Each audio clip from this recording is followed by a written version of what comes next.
শ্রদ্ধেয় উপস্থিতি, আজকে পবিত্র জুমায় যে বিষয় নিয়ে আলোচনা করব বলে মনে রেখেছি সেটি হলো রমজান মাসের পরে আমাদের করণীয় বা বর্জনীয় কি।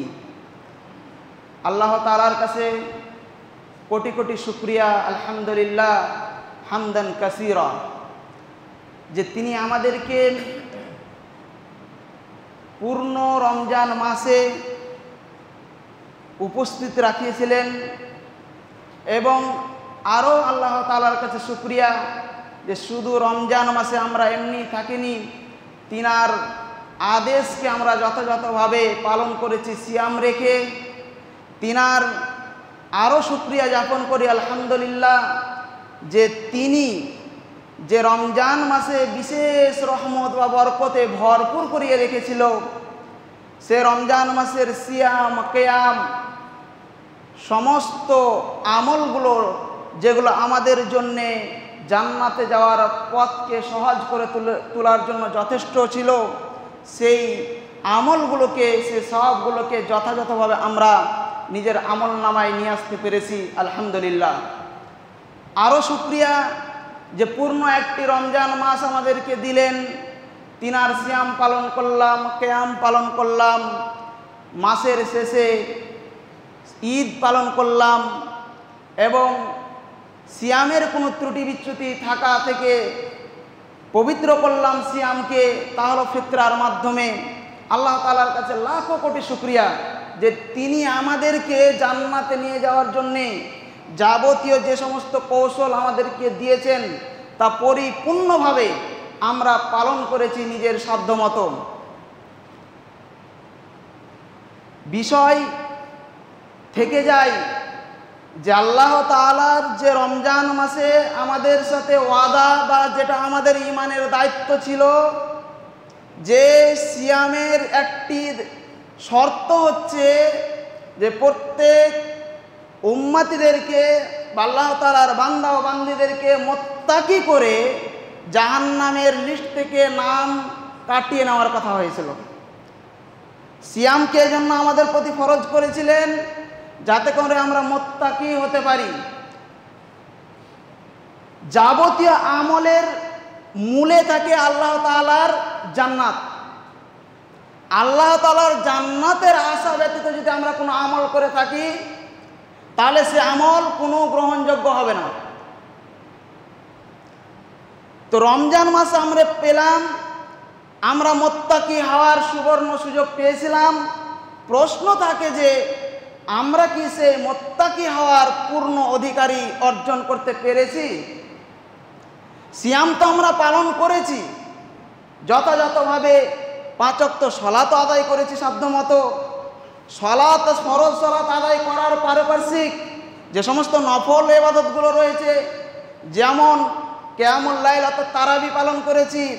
তারপর আরও গুরুত্বপূর্ণ যে বিষয়টি, সেটা শেষ দশকে যে লাইলাতুল কদরকে অন্বেষণ করা বা শেষ দশকের যে বিশেষ আমল বা ফজিলত তার অন্বেষণ করে আমরা তার চেষ্টা পূর্ণ চালিয়েছি। সব কিছু আমল তো আমরা করলাম, সেই আমলের মূলে যেটা ছিল যে আমরা মুত্তাকি হওয়ার ওয়াদা, আমাদের ঈমানি যেটা দায়িত্ব ছিল যে আমরা মুত্তাকি হব যাতে করে আল্লাহ তাআলা আমাদেরকে জান্নাতে দেন, জাহান্নাম থেকে বাঁচিয়ে দেন। কিন্তু আমরা কি সে মুত্তাকির হকদার হতে পেরেছি? না আমরা আল্লাহ তাআলার সাথে মুনাফিকি করেছি। এ পূর্ণ রমজান মাসটা আমরা মুত্তাকির খাতায় নাম লিখিয়েছি না আমরা মুনাফিকের খাতায় নাম লিখেছি? আমরা একটু নিজেকে প্রশ্ন করলেই আমরা তার উত্তরটা সহজভাবে পেয়ে যাব। যে রমজান মাসের সম্পর্কে আল্লাহ রাসূল সাল্লাল্লাহু আলাইহি ওয়াসাল্লাম বলতে গিয়ে বলেছেন রমজান মাস কত গুরুত্বপূর্ণ, একটু আমি আপনাদেরকে স্মরণ করে দিই যে ইজা জা রমজান, যখন রমজান চলে আসে আল্লাহ তাআলা ইজা জা রমজান ফুতিহাত আবওয়াবুর রহমা, আল্লাহ তাআলা সমস্ত রহমতের দরজাগুলোকে খুলে দেন, উন্মুক্ত করে দেন এবং অগুল্লিকাতে আবওয়াবু জাহান্নাম, এবং জাহান্নামের সমস্ত দরজাগুলোকে বন্ধ করে দেন। তারপরেও ক্ষান্ত হন না, তার বান্দারা যাতে করে কোনো রকমভাবে এবাদতের ত্রুটি বিচ্যুত না হয়, তার জন্যে আল্লাহ তাআলা অসুলসিলাতিশ শায়াতিন, শয়তানকে শৃঙ্খলাবদ্ধ করে শয়তানকে বেঁধে ফেলেন, যাতে করে সরাসরিভাবে আমার বান্দাদেরকে এই আমল থেকে বিতাড়িত না করতে পারে। সমস্ত কিছু আল্লাহ তাআলা প্রস্তুতি গ্রহণ করেছিলেন। রমজান মাস শেষ, পূর্বের 11 মাস যেমন ছিল ঠিক তেমনই দিনগুলো এখন পড়ে গেছে। আল্লাহ তাআলার সে বিশেষ রহমতের, সে বিশেষ কর্তব্যের দিনগুলো আল্লাহ তাআলার শেষ হয়ে গেছে। কিন্তু বাকি মাসগুলো প্রত্যেকটি বছরই আল্লাহ তাআলার রহমত মাগফিরাত কোনো সময় বন্ধ হয় না। কিন্তু বিশেষ করে রমজান মাসে যে সমস্ত আমল, যে সমস্ত বরকত, যে সমস্ত মাগফিরাত, যে সমস্ত নেকি, যে সমস্ত আজরের কথা বান্দাদের জন্য উৎসর্গ করেছিলেন, সে সমস্ত খাতাগুলো আল্লাহ তাআলা বন্ধ করে দিয়েছেন। তো আল্লাহ তাআলা আমাদেরকে তো সুযোগ করে দিয়েছিলেন যাতে করে আমরা মুত্তাকির পথে অবলম্বন হতে পারি, কিন্তু আমরা তা হতে পেরেছি কিনা তা আমাদের কাছে প্রশ্ন থেকে যায়। আল্লাহ তাআলা আরো বলেন যে আমাদের মধ্যে ফামা কানা শাহিদা মিনকুমুশ শাহর, যে সমস্ত মানুষেরা রমজান মাস পেল বা রমজান মাসে উপস্থিত হলো, তার কর্তব্য বা তার ওয়াজিব, তার ফরজ হচ্ছে সে যেন সিয়াম পালন করে, সিয়াম পালন করে। আর মান কানা মিনকুম মারিজান আও আলা সাফারিন, আর আমাদের মধ্যে যারা অসুস্থ ব্যক্তি রয়েছে এবং যারা সফরে থাকে, সফর করে বিশেষ কোনো কারণে, তাদের জন্য আল্লাহ তাআলা আমাদেরকে ছাড় দিয়েছেন। সাহাবায়ে কেরামগণদের মধ্যেও এ আমল বিদ্যমান ছিল। যখন রাসূল করিম সাল্লাল্লাহু আলাইহি সাল্লামের সঙ্গে রমজান মাসে সাহাবায়ে কেরামগণ সফর করতেন, তখন তিনাদের মধ্যে কেউ সিয়াম পালন করতেন, কেউ করতেন না। এই বিষয়ে তাদের মধ্যে কোনো সমালোচনা বা কারো প্রতি কোনো কথা বলা কোনো অবকাশ ছিল না। অর্থাৎ আমাদের কাছে আল্লাহ তাআলা ছাড় দিয়েছেন। তারপরে ওয়ালি তুকমিলুল ইদ্দাতা ওয়ালি তুকাব্বিরুল্লাহ, আল্লাহ তাআলার সে দিনগুলোকে আমরা 29-30টি দিন আমরা পূর্ণ করলাম। তারপর আল্লাহ তাআলা আদেশ করছেন যে তোমরা তোমার আল্লাহর তাকবীর পাঠ করো, বড়ত্ব বর্ণনা করো। কেন? যে আল্লাহ তাআলা আমাদেরকে হেদায়েত দান করেছেন। যদি আল্লাহ তাআলা আমাদেরকে হেদায়েত না দান করতেন, তাহলে আমরা কি রমজান মাসে যেটুকু আমরা আমল করেছি তার করার আমাদের কোনো ক্ষমতা ছিল না। অতএব আল্লাহ তাআলা বলছেন ওয়ালি তুকমিলুল ইদ্দাতা ওয়ালি তুকাব্বিরুল্লাহ আলা মা হাদাকুম ওয়া লাআল্লাকুম তাশকুরুন, তোমরা পূর্ণ 30টি দিন বা 29টি দিন পূর্ণ করো, তারপরে তোমাদের রবের তোমরা বড়ত্ব বর্ণনা করো। কেন? যে আল্লাহ তাআলা তোমাকে হেদায়েত দান করেছেন। ওয়া লাআল্লাকুম তাশকুরুন, যদি তোমরা শুকরগুজারি হও, যদি তোমরা আল্লাহ তাআলার শুকরকারী বান্দা হও, যদি কৃতজ্ঞকারী বান্দা হও, তাহলে তোমাদের মধ্যে এই সমস্ত আমলগুলো বিদ্যমান থাকবে। আমরা তো মুখে মুখে উচ্চারণ করে দিয়েছি যে এই দিনটি আমরা পার হয়ে গিয়েছে, আল্লাহ তাআলার আল্লাহু আকবার বলে তাকবীর পাঠ করে করে নামাজ, আমরা ঈদের সালাত আমরা পূর্ণ করে নিয়েছি। কিন্তু প্রশ্ন এখানেও থেকে যায় যে আমরা যে শর্ত ছিল রমজানের, যে আমরা মুত্তাকি হতে পেরেছি কিনা। আসুন আমরা মুত্তাকি হওয়ার যে দৃষ্টান্ত রয়েছে, যে গুণাবলী থাকা উচিত, তা যদি আমরা দেখি তাহলে আমরা স্পষ্ট হয়ে যাব যে আমরা কে কতটা মুত্তাকি হতে পেরেছি। আমরা আমাদের পূর্ণ রমজান মাসের দিকে যদি আমরা লক্ষ্য করি, আমাদের মসজিদের সমাগম 5 ওয়াক্তে, তারপরে পরে যে তারাবির সালাতে যে আমাদের সমাগম ছিল, ঈদের পরে পরে জোহর, আসর, মাগরিব, ঈশা, ফজর চলে গেছে এ পর্যন্ত। কিছু কিছু যে সমস্ত মুসল্লিরা রমজানকে কেন্দ্র করে মসজিদে আরম্ভ করেছিলেন আসা, তাদের এই আরম্ভটা শুধু কি নিয়াত ছিল রমজান মাস শেষ, আমার মসজিদ মুখ হওয়াও শেষ, তাহলে আপনি মুত্তাকির খাতায় কোথায় নাম লিখিয়েছেন? আপনি তো মুত্তাকি হতে পারেননি। আর সিয়ামের আরো একটি মহত্ব বা এর মধ্যে আরো একটি রহস্য ছিল যে এই সিয়াম পালন করার মাধ্যমে আমাদের ঈমানের দৃঢ়তা অর্জন করতে পারবো, ঈমানের শক্তি বেড়ে যাবে। ঈমানের যা শক্তি ছিল আমাদের মধ্যে, যা ঈমানের জোর ছিল, এই সিয়াম পালন করার পরে আমাদের ঈমানের আরো শক্তি বেড়ে যাবে। কিন্তু আমরা সিয়াম মাসে আমরা তার প্রমাণ দিয়ে দিয়েছি।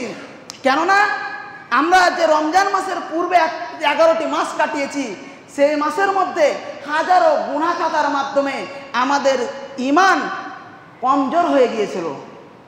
11টি মাসে বিভিন্ন রকম অত্যাচার অনাচার করে আমাদের ঈমান কমজোর হয়ে গেছিল। আর সেই ঈমানের পূর্ণতা করার জন্যে আল্লাহ তাআলার বিশেষ নিয়ামতের মাস রমজান মাসকে দিয়েছিলেন, যাতে করে আমরা এই রমজান মাসের মাধ্যমে আমাদের ঈমানকে সুদৃঢ় করে নিতে পারি। কিন্তু সিয়াম আস্তে আস্তে যখন শেষ হয়ে যাচ্ছে, তখন আমাদের ঈমানের জোরও আস্তে আস্তে কমে যাচ্ছে। প্রথম রমজানের দিকে যে আধিক্য ছিল মসজিদে, বা যে সমাগম ছিল মসজিদে মানুষের মধ্যে, রমজান মাসকে কেন্দ্র করে দিন যত গিয়েছে মানুষের সমাগম তত কমে গিয়েছে। মানুষের সমাগম তত কমে গিয়েছে মসজিদের দিক থেকে, আল্লাহর ইবাদতের দিক থেকে। তাহলে আমি আপনি একটু চিন্তা করি তো, যে সেই ঈমান সুদৃঢ় হয়েছে না ঈমান কমজোর হয়েছে। যদি ঈমান কমজোর হয়ে যায়, তাহলে আমি আপনি ভেবে নিতে পারি যে আল্লাহ তাআলার পূর্ণ সিয়ামের যে মর্যাদা রয়েছে তার অধিকারী আমরা হতে পারিনি, তা পূর্ণ সব আমরা অর্জন করতে পারিনি।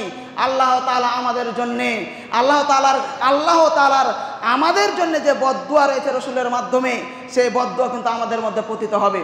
শ্রদ্ধেয় উপস্থিতি, তাহলে আমরা সারা রমজান মাসে আমাদের দায়িত্ব বা কর্তব্য ছিল আমরা মুত্তাকি হওয়ার, কিন্তু আমরা মুত্তাকি হতে পেরেছি কিনা প্রশ্ন থেকে গেল। কিন্তু তারপরে যে এই সিয়ামের আরো একটি রহস্য ছিল যে আমাদের ঈমানের সুদৃঢ় হবে, ঈমান বেড়ে যাবে। কিন্তু রমজান মাস আসার পরে তার স্পষ্টতা পাই যে আমাদের ঈমানের কতটা দৃঢ়তা হয়েছে। আজকে ফজরের সালাতে, জোহরের সালাতে, আসরের সালাতে, ঈদের পর থেকে নিয়ে এই মসজিদে এক কাতার লোক হয় না। তার কি প্রমাণ বহন করেন আপনারা যে আপনাদের সিয়ামের যে দায়িত্ব ছিল, যে মুত্তাকি হওয়ার যে দায়িত্ব ছিল, আপনার ঈমানের দৃঢ়তা অর্জন করার সে দায়িত্ব আপনি পালন করতে পেরেছেন? তাহলে আমি আপনি মুনাফিক না তো কি? আমি আপনি মুনাফিক না তো কি? আল্লাহ তাআলার সাথে কি আমি আপনি মজাক শুরু করেছি? আল্লাহ তাআলার সাথে কি আমরা চ্যালেঞ্জ করতে বসেছি যে আল্লাহ তাআলা কি করতে পারে দেখে নিব, যে রমজান মাসে যা কিছু করলাম তারপরে ছেড়ে দিলাম? ভয় করুন, ওয়াত্তাকু ইয়াওমান লা তাজজি নাফসুন আন নাফসিন শাইআ ওয়ালা ওয়াত্তাকু ইয়াওমান লা তাজজি নাফসুন আন নাফসিন শাইআ ওয়ালা শাফাআতুন ওয়ালা ইউখাযু মিনহা আদলুন ওয়ালা হুম ইনসারুন। ভয় করুন সেই দিনকে যেদিন কোনো মানুষের কাজে আসবে না। ভয় করুন সেই দিনকে যেই দিন মানুষের কাছ থেকে কোনো কিছু আজার নেওয়া হবে না, কোনো কিছু ঘুষ নেওয়া হবে না। এটাও ভয় করুন সেই দিনকে যেই দিন আপনার সাহায্যকারী কেউ হবে না। আপনি সেই দিন ভুলে গিয়েছেন। আপনি ভুলে গেছেন, তার জন্য তো আপনার জন্য সহজ হলো যে রমজান মাসকে আপনি যা কিছু করলেন, আর তারপরেই ঈদের সালাত থেকে আপনি মাটি দিয়ে চলে আসলেন আপনার ঈমানকে। যার আমি মসজিদ মুখে হব না, শুধু শুক্রবারের মেহমান হিসাবে যাব। আপনাকে কে দাওয়াত দিয়েছিল এই রমজান মাসে শুধু আপনাকে মসজিদে সমাগম করতে? কেউ তো দেননি। কিন্তু আপনি তো নিজে আল্লাহর ভীরতার জন্য আপনি মসজিদমুখী হয়েছিলেন। আপনি তো আল্লাহকে ভয় করে, কিয়ামতকে ভয় করে, জাহান্নামকে ভয় করে আপনি মসজিদমুখী হয়েছিলেন। তাহলে আপনার কি এমন শয়তানের সাথে বন্ধুত্ব অর্জন করে নিলেন আপনি এই ঈদের সালাত পরে যে আপনি মসজিদ থেকে বিমুখ হয়ে গেলেন? আপনার মসজিদে কোনো মুখ দেখা যায় না। এ কেমন আপনার ঈমান, আর কেমন আপনি মুত্তাকি হতে পারলেন? আপনি একটু নিজেকে ভাবুন, আপনি নিজেকে চিন্তা করুন। আল্লাহ রাসূল সাল্লাল্লাহু আলাইহি সাল্লাম যে সমস্ত বান্দারা তার পূর্ণ এই সিয়ামকে কাজে লাগাতে পারলো না, আল্লাহ রাসূল সাল্লাল্লাহু আলাইহি সাল্লামের যে লানত বা যে বদদুয়া, তা হাদিসের ভাষায় আমি স্পষ্ট করার চেষ্টা করি। রাসূল কারীম সাল্লাল্লাহু আলাইহি সাল্লামের হাদিস, আন আনাস বিন মালিক রাদিয়াল্লাহু তাআলা আনহু قال ارتقى النبي صلى الله عليه وسلم على منبر درجات فقال آمين ثم ارتقى الثانية فقال آمين ثم ارتقى ثلاثة فقال آمين ثم استوى فجلس فقال أصحابه على ما أمنت قال آتاني جبريل فقلت آمين قال آتاني جبريل قال رغب عن فمري ذكرت عنده فلم يصلي عليك ফাকুলতু আমিন সুম্মা রাগিবা আন ফুমরিয়িন আবাওয়াইহি আদরাকা আবাওয়াইহি ফালাম ইউদখিলুল জান্নাহ ফাকুলতু আমিন ফাকালা রাগিবা আন ফুমরিয়িন আদরাকা রমজান ফালাম ইউগফির লাহু ফাকুলতু আমিন। শ্রদ্ধেয় উপস্থিতি, আনাস রাদিয়াল্লাহু তাআলা আনহু থেকে বর্ণিত, তিনি বলেন রাসূল করিম সাল্লাল্লাহু আলাইহি ওয়াসাল্লাম একদা মিম্বারে উঠছেন আর এক একটা সিঁড়িতে পা রাখছেন আর আমিন আমিন বলছেন। এমতো অবস্থায় সাহাবা একরামগণরা আশ্চর্য হয়ে গেলেন। নবী করিম সাল্লাল্লাহু আলাইহি সাল্লামের এরকম দৃশ্য বিগত দিনে দেখেননি যে উঠার সাথে সাথে তিনি আমিন আমিন বলছেন। এমতো অবস্থায় রাসূল করিম সাল্লাল্লাহু আলাইহি সাল্লাম বলছেন, আমার কাছে আতানি জিবরিল আসলাইন, এবং তিনি বললেন রাগিবা আন ফুমরিয়িন, সেই সমস্ত মানুষদের নাক মাটিতে ধসে যাক, সে সমস্ত মানুষদের নাক মাটিতে ধসে যাক যাদের কাছে যুকিরতা ইনদাহু ফালাম ইউসাল্লি আলাইক, তাদের কাছে আমার নাম উচ্চারণ করা হবে আর আমার প্রতি তারা সালাম করবে না। অর্থাৎ যখন নবী মুহাম্মদ সাল্লাল্লাহু আলাইহি সাল্লামের নাম উচ্চারণ করা হবে তখন সাল্লাল্লাহু আলাইহি সাল্লাম এই কথা উচ্চারণ করবে না, সে সমস্ত মানুষদের নাক মাটিতে ধসে যাক। তারপরে দ্বিতীয় যে স্টেপে আমিন বললেন তার অর্থ বলছেন যে রাগিবা আন ফুমরিয়িন আদরাকা আবাওয়াইহি ফালাম ইউদখিলুল জান্নাহ, যে সমস্ত মানুষদের কাছে তার বৃদ্ধ মাতা পিতা আসলো অথচ তাদের খিদমত তাদের শুশ্রূষার মাধ্যমে তারা নিজেকে জান্নাতি দাবি করতে পারলো বা নিজের জান্নাতে অর্জন করতে পারলো না আল্লাহ তাআলার কাছে, তাদের নাক মাটিতে ধসে যাক, তাদের ধ্বংস হোক। তারপরে তৃতীয় অংশে আল্লাহ রাসূল সাল্লাল্লাহু আলাইহি সাল্লাম বলছেন, জিবরিল এসে বলছেন রাগিবা আন ফুমরিয়িন আদরাকা রমাদান ফালাম ইউগফির লাহু ফাকুলতু আমিন, যে সমস্ত মানুষদের কাছে রমজান আসলো, রমজান আসার পরেও তাদের জীবনের সমস্ত গুনাহ খাতা মাফ করে নিতে পারলো না, নিজেকে জাহান্নাম থেকে পবিত্র করে নিতে পারলো না, জান্নাতের খাতায় নিজের নামটা লিখে নিতে পারলো না, সে সমস্ত মানুষদের জন্যে রাসূল করিম সাল্লাল্লাহু আলাইহি সাল্লাম বদদুয়া করলেন যে তাদের ধ্বংস হয়ে যাক, তাদের নাক মাটিতে ধসে যাক। এখানে এমন একটি গুরুত্বপূর্ণ কথা যে আমরা কল্পনা করি না, যে দোয়া হচ্ছে রাসূল করিম সাল্লাল্লাহু আলাইহি সাল্লাম নিজে এর সম্মতি দিচ্ছেন, হ্যাঁ আমার উম্মতদের মধ্যে যারা এ সমস্ত কাজের কাজী, এ সমস্ত কাজ যারা করবেন তাদের ধ্বংস হয়ে যাক। আপনি একটু চিন্তা করেন তো, মানুষের যদি আপনাকে বদদুয়া দেয় তাহলে আপনি তো খুব ভয় করেন। মানুষ যদি কেউ আপনাকে বদদুয়া দেয় তাহলে আপনি খুব ভয় করেন, কিন্তু কোনো মানুষ যদি কারো জন্য বদদুয়া করে তার জন্য অনেক শর্ত রয়েছে। সেই দোয়া কবুল হওয়ার জন্যে যদি সে শর্ত যদি না থাকে তাহলে মানুষের বদদুয়া মানুষের জন্য কবুল হবে না, আল্লাহ তাআলা কবুল করবেন না। কিন্তু রাসূল করিম সাল্লাল্লাহু আলাইহি সাল্লাম যদি কোনো মানুষের জন্যে, কোনো কওমদের জন্যে, কোনো জাতির জন্য যদি বদদুয়া করে দেন তাহলে সেই জাতির জীবনে কোনো দিন সেই বদদুয়া থেকে এড়িয়ে যাওয়ার ক্ষমতা রাখে না।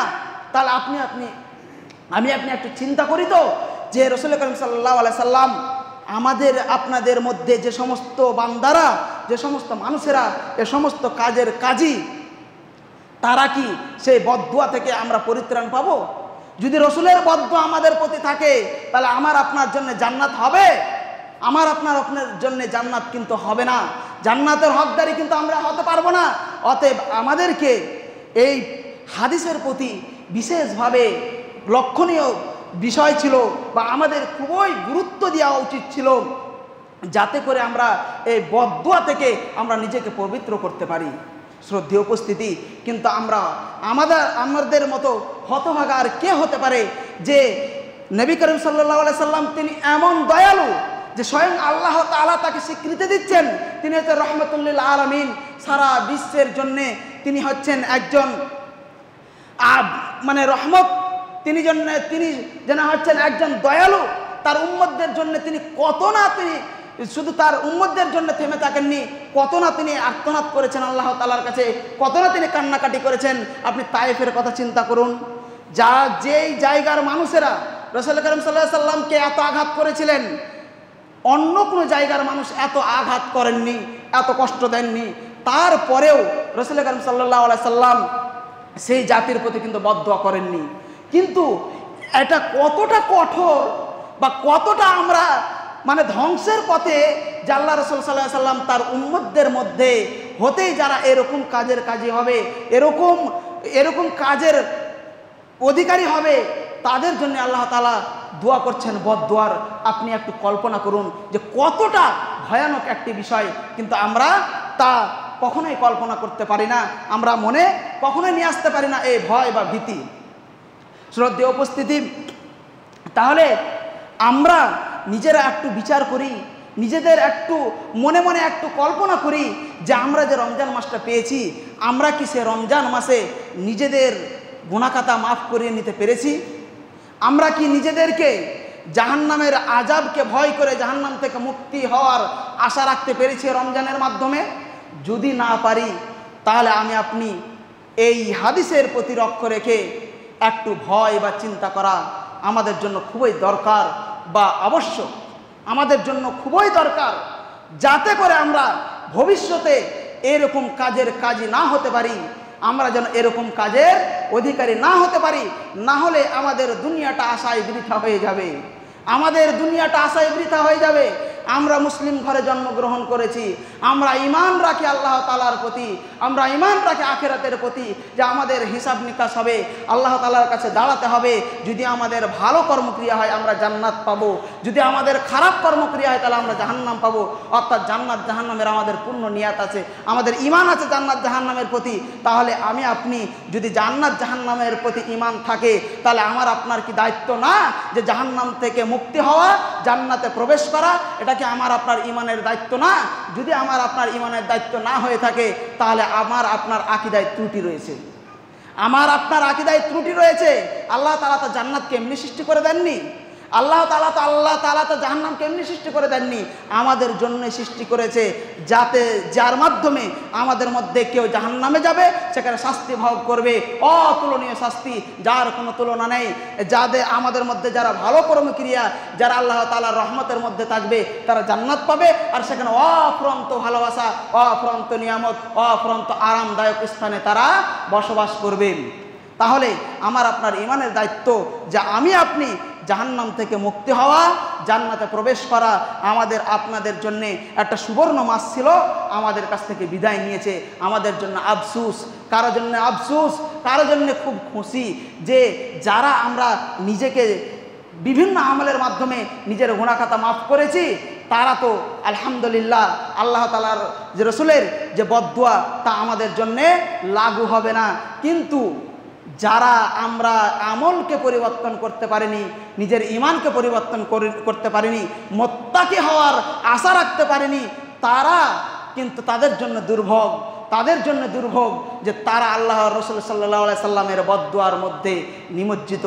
তাদেরকে অতি শীঘ্রই আল্লাহ তাআলার কাছে ক্ষমা কান্নাকাটি করে এই বদদুয়া থেকে পরিত্রাণ পেতেই হবে। যদি আমি আপনি মুসলিমের অন্তর্ভুক্ত হয়ে থাকি, বা আমি আপনি যদি ঈমানের দাবি রাখি যে আমি আপনি পূর্ণ আকারে জান্নাত জাহান্নামকে ভয় করি, তাহলে আমার আপনার জন্য অবশ্যনীয় কর্তব্য দায়িত্ব যে আমাকে আল্লাহ রাসূলের বদদুয়া থেকে পরিত্রাণ পেতেই হবে। শ্রদ্ধেয় উপস্থিতি, তাহলে আমাদের পূর্ণ মাস চলে গেল, পূর্ণ মাসের পরেও আমাদের আল্লাহ রাসূল সাল্লাল্লাহু আলাইহি সাল্লাম যাতে করে আমরা এই মাসে যা কিছু ইবাদত করেছি, আর এই মাসের যা ইবাদত, যা আজার আল্লাহ তাআলা আমাদেরকে দেওয়ার ওয়াদা করেছেন, তা আল্লাহ তাআলাই বেশ জানেন। সেই রকমই সারা বছর যেন আমরা নিজের আমল নামায় নেকির অফুরন্ত পাহাড় তৈরি করতে পারি, তার জন্য রাসূল করিম সাল্লাল্লাহু আলাইহি সাল্লাম আমাদের জন্য একটি সুন্দর পথ অবলম্বন করতে বলেছেন, সুন্দর একটি পথ দিয়েছেন। আপনি একটু চিন্তা করুন তো, আল্লাহ আমাদের প্রতি কত রহমকারী, তিনি কত দয়ালু, যে তিনি আমাদেরকে জাহান্নাম থেকে বাঁচার জন্য কত পথ উন্মুক্ত করে দিয়েছেন। কিন্তু আমাদের মতো কে দুর্ভোগ হতে পারে যে এত কিছু পথ থাকার পরেও নিজেকে যদি জাহান্নামে যেতে হয়, তাহলে আমার আপনার জন্যে, আমার আপনার কাছে দুর্ভোগের ব্যক্তি আর কে হতে পারে আল্লাহ তাআলার কাছে? আর কাফের মুশরিকদের জন্য তো আল্লাহ তাআলা এরকম পথ দেননি, তারা তো জাহান্নামে যাবে, তাদেরকে তো আর কোনো পথ দেয়নি যে তারা যদি উমুক পূজা যদি বেশি বেশি করে, উমুক দেবীর পূজা যদি বেশি বেশি করে, তাহলে তাদেরকে মাফ করে দিবেন, এমন তো কথা আল্লাহ তাআলা বলেননি। কিন্তু আমি আপনি মুসলিম হিসাবে আল্লাহ তাআলা আমাকে আপনাকে জান্নাতে দিবেন বলে শত চেষ্টা তিনি করে গেছেন। কিন্তু আমি আপনি মুসলিম বলে দাবি করছি, ঈমান হিসাবে সমস্ত কিছু ঈমান রাখছি, কিন্তু আমার আপনার কর্মক্রিয়া কিন্তু সেরকম হচ্ছে না যেমনটা আল্লাহ তাআলা আমাদেরকে চেয়েছেন। তাই রাসূল করিম সাল্লাল্লাহু আলাইহি সাল্লাম আমাদের পূর্ণ বছর যাতে করে এই রমজান মাসের যা সব, যা গুরুত্ব, যা ফজিলত আমরা অধিকারী হয়েছি আল্লাহ তাআলার কাছে, সেই অধিকারের মতো, সেই মর্যাদার মতো, সেই নেকির মতো, সেই নেকি যেন আমরা আমাদের আমলনামায় নিয়ে আসতে পারি, তার জন্য একটি প্রসেস বলে দিয়েছেন, তার জন্য একটি পথ বলে দিয়েছেন। সেটা হলো কি, মান সামা রমজানা, যে ব্যক্তি রমজান মাসের সিয়াম পালন করলো, সুম্মা আতবাহু সিত্তাম মিনাস শাওয়াল, তার পরে পরে শাওয়াল মাসের 6টি সিয়াম পালন করলো, কানা কাসিয়ামিদ দাহার, সে যেন পূর্ণ বছরে রোজা বা সিয়াম পালন করলো।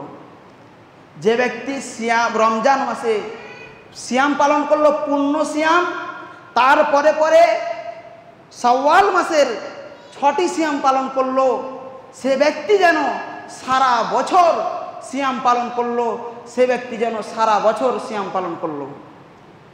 আমার আপনার জন্যে কি এটা কখনোই সম্ভব হবে যে বছরের পূর্ণ বছরের প্রত্যেকটা দিন সিয়াম পালন করতে পারবো? আমাদের তো ক্ষমতা নেই, কারণ আল্লাহ তাআলা তো আমাদেরকে কমজোরি করে পয়দা করেছেন, আল্লাহ তাআলা তো আমাদেরকে কমজোরি করে সৃষ্টি করেছেন, আমাদের ক্ষমতার বাইরে যে আমরা পূর্ণ মাস, পূর্ণ বছর আমরা সিয়াম পালন করতে পারবো। কিন্তু যদি আমরা শাওয়াল মাসের 6টি সিয়াম পালন করতে পারি, ইনশাআল্লাহ আমরা সারা বছরের সিয়ামের মর্যাদার অধিকারী হতে পারবো। আলহামদুলিল্লাহ, আল্লাহ তাআলা আমাদেরকে এত সুন্দর একটি সুবর্ণ সুযোগ দিয়েছে, আমাদেরকে একটি সুন্দর পথ দিয়েছেন। যদি আমরা এই কাজটি করতে পারি, তাহলে আমরা পূর্ণ বছরের সিয়ামের মর্যাদা, সিয়ামের নেকি, সিয়ামের যা ফলাফল রয়েছে তার অধিকারের আমরা আশা রাখতে পারি। শ্রদ্ধেয় উপস্থিতি, এখানে কয়েকটি প্রশ্ন উঠে যায় যে আমাদের মধ্যে অনেক মানুষ, যেমন আল্লাহ তাআলা ছাড় দিয়েছেন যাদের ক্ষেত্রে, সে সমস্ত মানুষদের জন্যে যে সমস্ত ছাড়ের এগুলো রয়েছে, সে সমস্ত ব্যক্তিরা তারা সিয়াম পালন করতে পারেনি রমজান মাসে, মা বোনদের মধ্যে হতে পারে, কিংবা আমাদের মধ্যে যারা অসুস্থ ব্যক্তি বা যারা সফর করেছে বিশেষ কারণে, তারা তো পূর্ণ সিয়াম রমজান মাসে সিয়াম পালন করতে পারেনি। তাহলে আমাদের এই শাওয়াল মাসের সিয়াম কিভাবে আমরা পালন করব? এখানে ওলামাদের অনেক মতামত রয়েছে। কেউ বলেছেন যে তাদের জন্য উচিত হবে যে তারা আগে রমজান মাসের সিয়ামগুলোকে পুরোপুরিভাবে পূর্ণ করে নিক, কেননা এই হাদিসের মধ্যে রয়েছে মান সামা রমাজানা সুম্মা আতবাহু, অর্থাৎ পরস্পরের মধ্যে একটা সামঞ্জস্য রয়েছে হাদিসের মধ্যে, যে তারা রমজান মাসে সিয়াম পালন করলো, তারপরে তারা শাওয়াল মাসের 6টি সিয়াম পালন করলো। এখানে ওলামারা এখান থেকে দলিল নিয়েছে যে তারা আগে ফরজ সিয়ামগুলোকে পালন করে নেবে, তারপরে বাকি দিনগুলোতে তারা শাওয়াল মাসের মধ্যে 6টি সিয়াম তারা পালন করবে। ওলামাদের মধ্যে আরও এক ভাগ বলছেন যে না, যেহেতু এই 6টি সিয়াম শুধু শাওয়াল মাসের মধ্যে নিমজ্জিত, শাওয়াল মাস পার হয়ে গেলে এই যা শাওয়াল মাসের মর্যাদা রয়েছে তা অন্য মাসে আমরা পাবো না, অতএব আমাদের জন্য আগে প্রয়োজন হবে যে আমরা শাওয়াল মাসের 6টি সিয়াম আগে পালন করে নিই। তারপরে যে সমস্ত কাজা সিয়ামগুলো রয়েছে, যে সমস্ত ছুট সিয়ামগুলো রয়েছে, সেগুলোর জন্য তো আমাদের পূর্ণ 11টি মাস আমাদের কাছে রয়েছে, সেই দিনগুলোতে একটা একটা করে, দুটা করে আস্তে আস্তে সে কাজা সিয়ামগুলো পালন করে নেব। এর জন্য তো কোনো হায়াতাঙ্গিজ নেই, এর জন্য তো কোনো নির্ধারিত সময় নেই কাজা সিয়াম পালনের ক্ষেত্রে।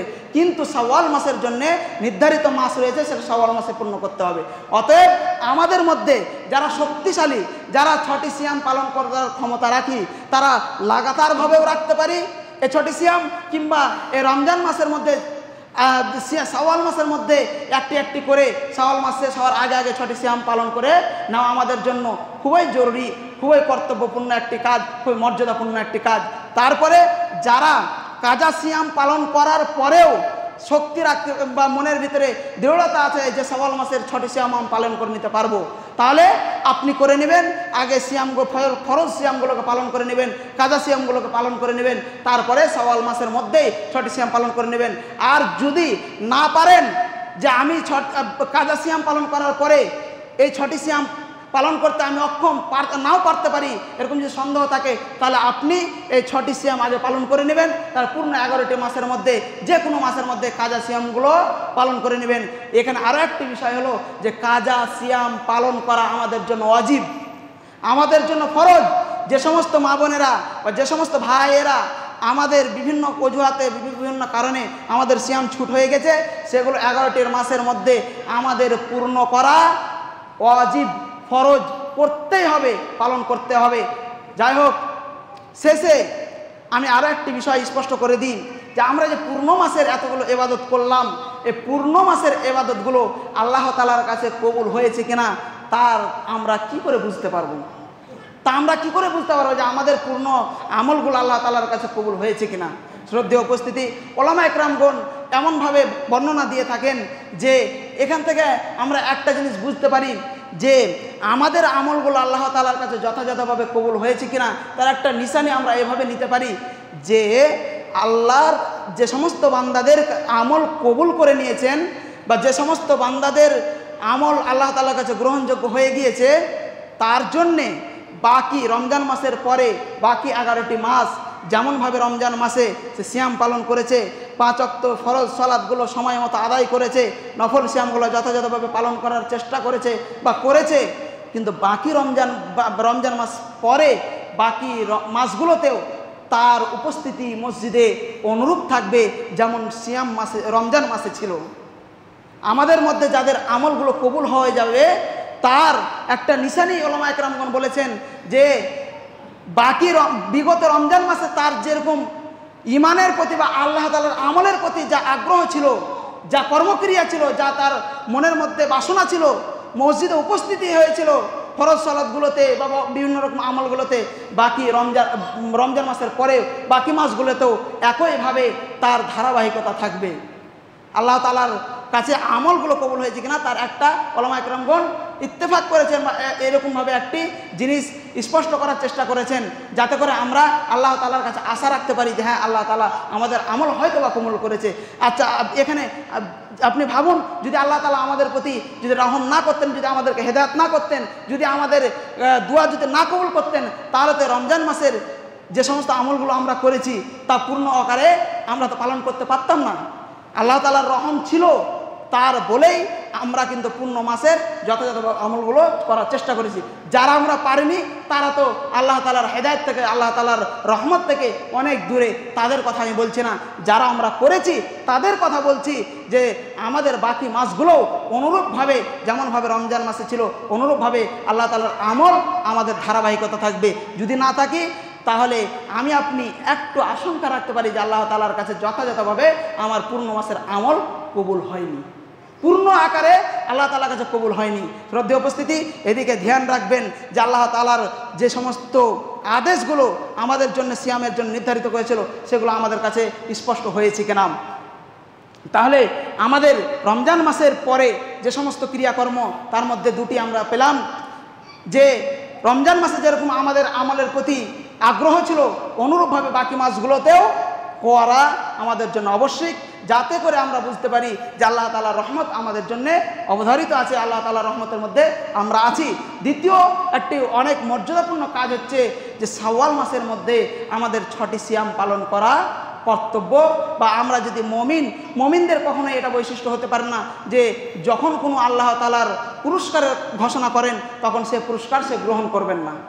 অতএব আমরা তো সবাই মমিন দাবি করি, সবাই ইমান দাবি করি, ইমানদার দাবি করি, সবাই আল্লাহ তাআলার জান্নাতের আশা রাখি। তাহলে আমাদের জন্য অবশ্য কর্তব্য যে আমরা 6টি এই সিয়াম, শাওয়াল মাসের এই সিয়াম আমরা পূর্ণ আকারে খুব মর্যাদার সাথে, খুব গুরুত্বের সাথে আমাদের পালন করা একান্তই কর্তব্য বা করণীয়। শ্রদ্ধেয় উপস্থিতি, শেষে আল্লাহ তাআলার কাছে দোয়া করি, ওগো প্রভু দয়াময়, আমাদেরকে বিগত রমজান মাসে যে আপনার আমলের প্রতি আগ্রহী ছিলাম অনুরূপভাবে আমাদের ইমানে বা আমাদের মন মানসিকতা যেন অনুরূপভাবে বাকি 11টি মাসেও থাকে, সেই তৌফিক দান করুন, আমিন। আল্লাহ তাআলা আরও একটি আয়াত বলে আমি আমার বক্তব্য শেষ করি। আল্লাহ তাআলা বলছেন, ওয়াসারিউ ইলা মাগফিরাতিম মির রাহমাহ ওয়া জান্নাতিন আরজুহাস সামাওয়াতু ওয়াল আরজু উইদ্দাত লিল মুত্তাকিন। আল্লাহ তাআলা বলেন যে তোমরা আল্লাহ তাআলার মাগফিরাতের দিকে দৌড়ে যাও, আল্লাহ তাআলার রহমতের দিকে দৌড়ে যাও, আল্লাহ তাআলার মাগফিরাতের দিকে দৌড়ে যাও, আল্লাহ তাআলার রহমতের দিকে দৌড়ে যাও। কেননা যদি আল্লাহ তাআলা কাউকে ক্ষমা না করেন আর আল্লাহ তাআলার রহমত যদি কারো কাছে না থাকে, তাহলে তার জন্য জান্নাত পাবে না। আল্লাহ তাআলা আমরা যতই ইবাদত করি না কেন, যদি আল্লাহ তাআলার রহমত আমাদের জন্য না থাকে, আল্লাহ তাআলার রহমত যদি আমাদের প্রতি না করেন, তাহলে আমরা জান্নাতের অধিকারী হতে পারবো না। অতএব আমাদের করণীয় কর্তব্য আল্লাহ তাআলার মাগফিরাতের দিকে ধাবিত হওয়া, আল্লাহ তাআলার রহমতের দিকে ধাবিত হওয়া, আর সে জান্নাত, তাহলেই আমরা জান্নাত পাবো। আর জান্নাতের বর্ণনা বলছেন আর জুহাস সামাওয়াত ওয়াল আরজু উইদ্দাত লিল মুত্তাকিন, যার প্রশস্ত, যার দৈর্ঘ্য, যার প্রশস্ত রয়েছে, যা আসমান এবং জমিনের যে ডিস্টেন্স, যে ফাঁকা রয়েছে অনুরূপ, আর সেটা তৈরি করা হয়েছে মোত্তাকিদের জন্যে। আর মোত্তাকি তৈরি করার জন্য আল্লাহ তাআলা একটি মাসকে নির্ধারিত করেছিলেন, সেটা ছিল রমজান মাস। সেই রমজান মাসে আমাদের মোত্তাকি হওয়ার সুযোগ ছিল। আল্লাহ তাআলার কাছে দোয়া করি, ওগো প্রভু দয়াময়, আমরা রমজান মাসে যা কিছু ইবাদত করেছি আল্লাহ আপনি কবুল করুন এবং পূর্ণ সওয়াবের অধিকারী করুন, এবং আপনার রহমতের দিকে, আপনার মাগফিরাতের দিকে আমাদেরকে অবিচল রাখুন। যতদিন বেঁচে থাকবো আপনার রহমতে, আপনার মাগফিরাতের দিকে অবধারিত হয়ে বা আপনাদের রহমতের, জান্নাতের আশা নিয়ে আমরা যেন বেঁচে থাকতে পারি, পূর্ণ আকারে যেন আপনার সন্তুষ্টিমূলক আমল করতে পারি, এ তৌফিক দান করুন। আমিন। আল্লাহুম্মা সাল্লি আলা মুহাম্মাদ ওয়া আলা আলি মুহাম্মাদ কামা সাল্লাইতা আলা ইব্রাহিম ওয়া আলা আলি ইব্রাহিম ইন্নাকা হামিদুম মাজিদ। সুবহানাকা রাব্বিকা রাব্বিল ইজ্জাতি আম্মা ইয়াসিফুন, সালামুন আলাল মুরসালিন, আলহামদুলিল্লাহি রাব্বিল আলামিন। আসসালামু আলাইকুম ওয়া রাহমাতুল্লাহ।